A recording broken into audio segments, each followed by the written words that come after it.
The candidates for the 32nd state Senate seat squared off tonight in their one and only debate. Incumbent Democrat Jennifer Shilling is facing Republican challenger Bill Feehan in a race that will play a big role in shaping which party will control the state Senate.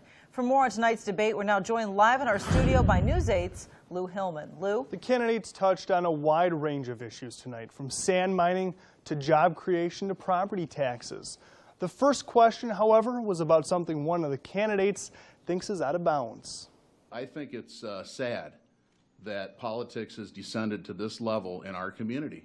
Was it relevant or fair game for Jennifer Shilling's campaign to send this flyer out to thousands of people in the 32nd Senate District? The flyer accuses Bill Feehan of being an abuser, citing his arrest in a domestic incident 12 years ago. Shilling says it's something voters need to know about. Violence against women is never acceptable. I don't care if it happened a year ago or 12 years ago. My opponent pled guilty to a charge in this case, and he expects to believe us that he is innocent today. Feehan points out he pleaded guilty to a lesser charge of disorderly conduct, and that a battery charge against him was dismissed. And so Senator Shilling seeks to put me on trial for a charge that was dismissed 12 years ago by the district attorney. And nobody really knows what happened that night except for me and the woman who was involved.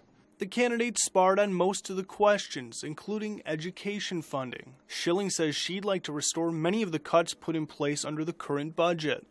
And unfortunately, the corrections budget now exceeds the university system's budget. What does that say about priorities? I think we need to make sure that we are investing in our young people. Feehan says the cuts were necessary to balance the state's deficit. Well, I still haven't heard an answer to where the money comes from, so I'd like to know whose taxes will be raised or what other parts of the state budget will be cut to pay for these increases in funding. Moderator Joe Heim, a political science professor at UW-La Crosse, expects the race to be close. He says the recent redistricting added more Republican voters to the district. And this is a targeted district, one of the 4 or 5 most important districts that are being targeted by the Republicans for possible takeover.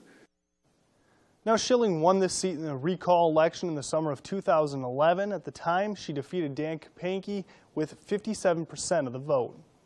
All right, thanks a lot, Lou. And if you weren't able to make it down to see the debate in person tonight, you still have a chance to see it here on News 8. We will broadcast the debate in its entirety this Saturday night. It will air following our 10 o'clock newscast.